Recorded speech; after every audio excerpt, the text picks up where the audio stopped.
Assalamu alaikum 3 class. How are you? Today is 8th December and Tuesday. We are going to start our third term, the chapter number 9, the story of Silk. Silk जो है इसमें main character है, ठीक है, उसकी कहानी सुनाई गई है इसमें, तो आपने गौर से सुननी है।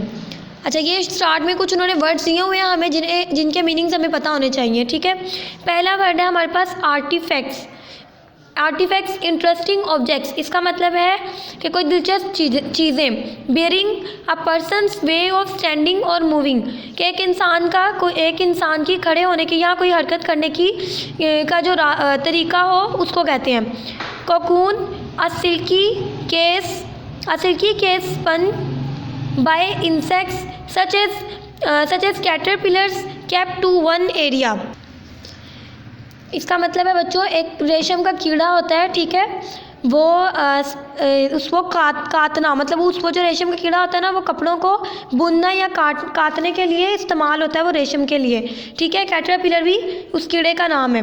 कस्टम अ हैबिट और ट्रेडिशनल वे ऑफ बिहेविंग, किसी भी जगह या किसी एरिया के जो लोगों का तरीक़ेकार होता है ना, बिहेव, उनके बातचीत करने का जो उनकी आदत होती है, उनके रस्म व रिवाज होते हैं, उसको कहते हैं। Elaborate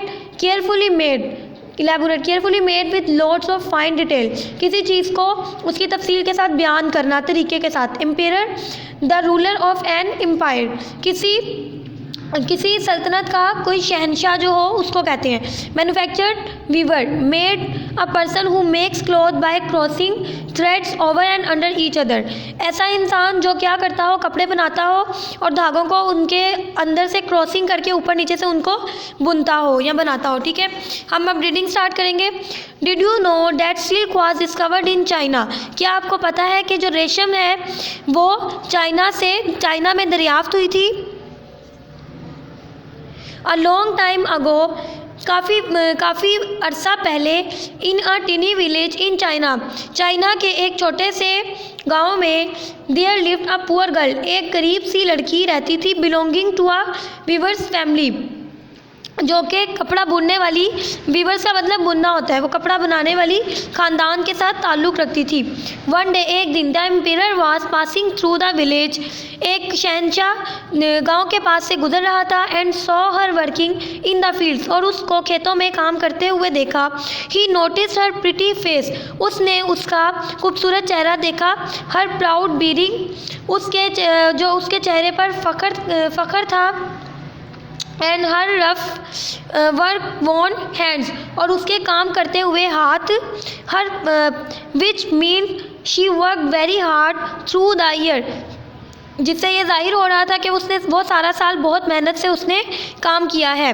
he immediately fell in love with her, वो जल्द ही उसके साथ मोहब्बत में मुब्तला हो गया। एंड दो ही वॉज मच ओल्डर, हालांकि वो बूढ़ा था, उसकी उम्र ज़्यादा थी। डिसाइडेड टू मैरी हर, उसके साथ शादी करने का फ़ैसला किया।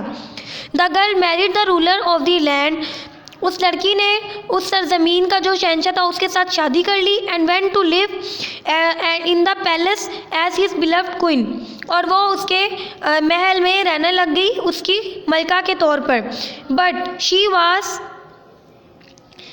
वाज, ये रेज हुआ है, She had grown up in open spaces, लेकिन but she was not happy, वो वहाँ पर खुश ना थी।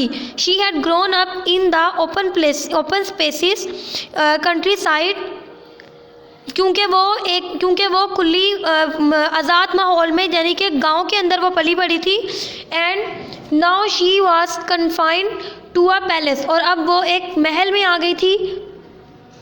मैग्निफिसेंट द इट वाज, जो कि एक खूबसूरत था और आरास्ता हुआ था, ठीक है। आज हमने इतनी रीडिंग करनी है, इसके साथ हमने इसके वर्ड्स, बच्चों हमने अपना जो चैप्टर नंबर 9 स्टार्ट किया हुआ है उसके वर्ड्स मीनिंग करने हैं आपने, आपके पेज नंबर 4 के ऊपर होंगे।